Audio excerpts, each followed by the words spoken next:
Betul. Hello everyone. Today I have an interview with an entrepreneur from Indonesia.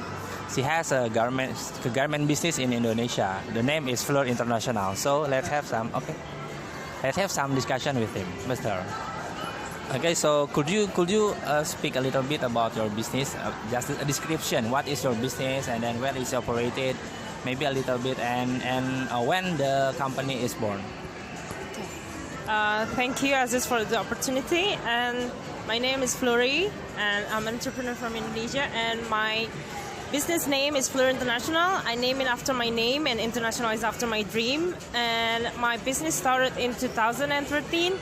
And alhamdulillah, it's been growing quite rapidly, and we have exported to so many countries. Like, let's say it reaches 25 countries so far.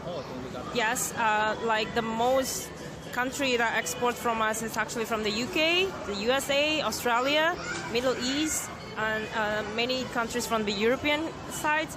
And also we do also local markets.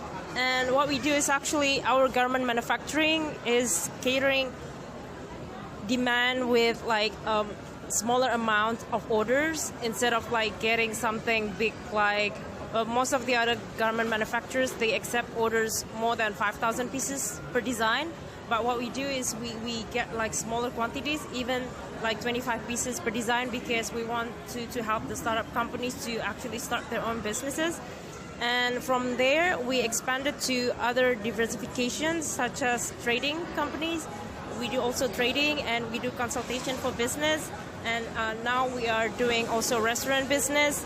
And now we are also, not really supplying, but we help sending skilled workers to overseas. Yeah, Indonesian skilled workers, mostly in chef, cook, and kitchen skills, and also engineers to other countries. So that's a business. Okay, I think it's very interesting business. Yeah. So how about the innovation? As you know that today we are not all of the company not only reaching for the profit only, maybe for the social impact, environmental impact, and I think especially in Indonesia, we have the lack of the job opportunity in here. So I think it's very good to have the own business like this. So could you tell me about your aim beside only the profit, like in the social impact, and what is kind of opportunity and also the innovation you implement in your company?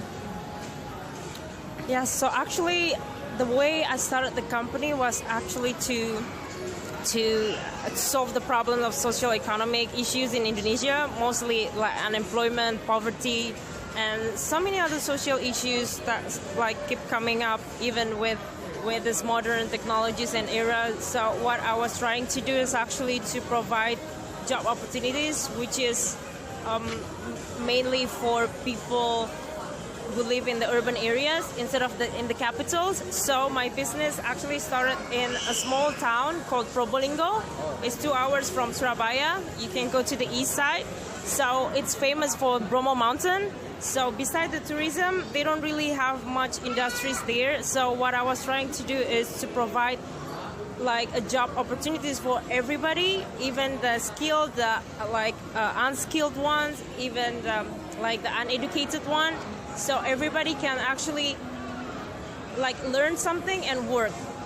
So we provide training. So that's why we actually focus on social entrepreneurship there. We provide training for everyone who has willingness to work, no matter their education background, no matter what they've done in their life, even the street boys, the singers, the street singers, the housewife, as long as they have willingness to actually work. So we just provide education in the beginning, early stage for training.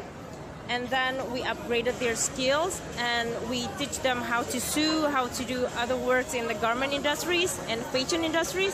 And after that, they can decide whether they want to work for us, or they want to start their own businesses, or they want to work for other factories. We don't mind.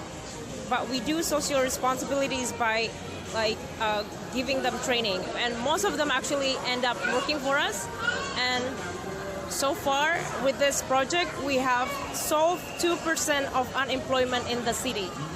So imagine more entrepreneurs or more business people doing the same thing, even if it's start from very small thing.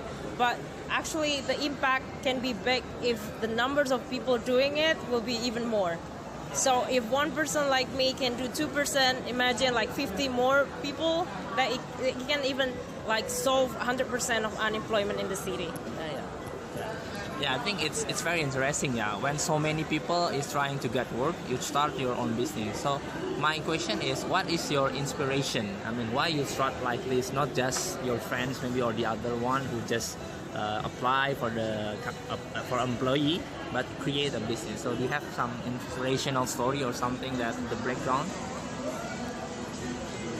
I've been feeling like Indonesia needs more educated people that can provide like unemployment for everybody, not only like tycoon big business people who can actually afford huge mega industries.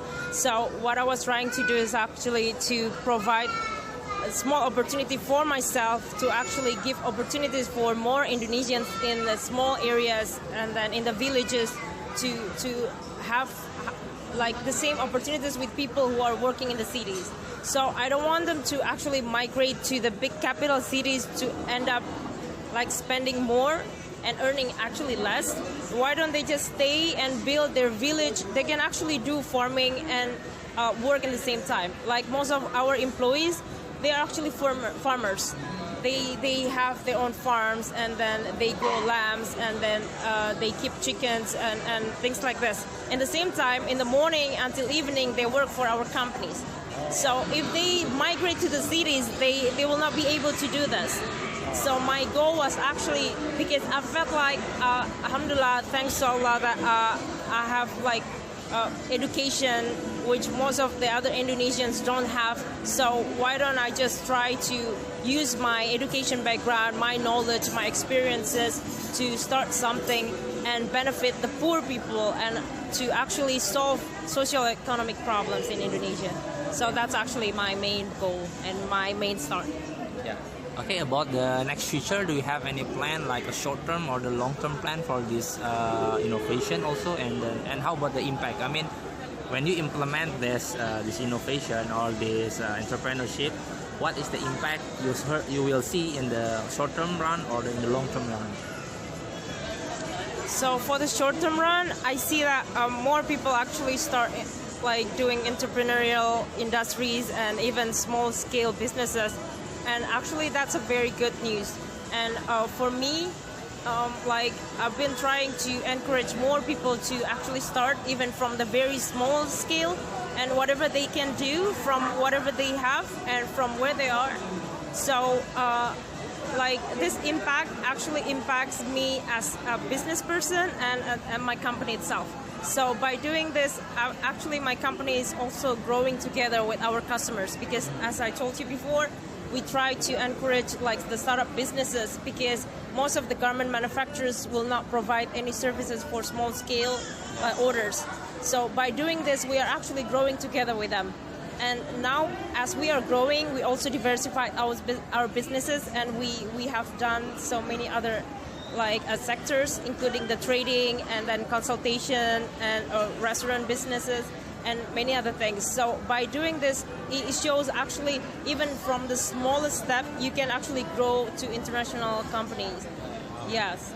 So the short term is actually to encourage more people to do the same and to grow our own businesses. And for the long term, we plan to make like a bigger industry so we can absorb more employments and we can provide more like trainings and education for many Indonesians, especially in the rural areas. So that's the long-term plans.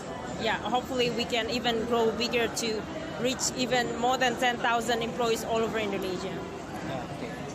So my conclusion a little bit is your innovation is to create another entrepreneur also. But what do you think about what if they become your competitor in the garment sector? Do you have some kind of thought like that also? Or what is the impact for your business by doing that? Is there any benefit directly for your business? Maybe you can outsource to them in the later on or something like that. So you mean in terms of the competitors? Yeah. So actually, I believe that everyone has their own way to do business, and then even though if many people are doing the same thing, and I'm sure that the competition, even if it will be tough, but I'm sure that people will not be doing the same exact thing. So I don't even feel worried about that, because I feel like what I do is actually very unique, and what we provide to the customers, we have our own way to actually make like a relationship with our customers all over the world, and I don't worry about that. And I think people can actually like get inspirations from it, and then because it's not really an easy way to actually handle like so many people working for us with many different backgrounds, different ages, different like types of willingness of work. So if anyone can actually do the same thing, I'll be like glad to help out. Yeah, because I don't feel like it's a competition, and I feel like it's actually like you can like help more Indonesians and solve more socioeconomic problems, including poverty. And actually, that what makes like Indonesian entrepreneurs like unite together. So maybe last question: do you have any message if there is someone that wants to start the entrepreneurship just like you? Do you have some message to him or to her? Like, I think my best message is you can start even from the smallest thing you have, from wherever you are, from whatever like you have in the beginning. Don't worry, like, you can just actually start something. You don't have to wait. You don't have to write like a big pile of business plans. You just need to execute even the smallest one. Of course, it has to be with like the calculated steps and like the proper preparations, like financially and even like in many other ways. But if you start, you know things how things are going, and you can actually learn by doing it. So just start even from the smallest scale. You don't have to get loan from the bank. You don't have to get like a huge big industries or something. Even if the smallest one, make an impact and do something, and just start. That's my message. Okay, thank you for your time for interview. We hope that you can grow bigger anymore, and then you are success in your entrepreneurship. Thank you very much.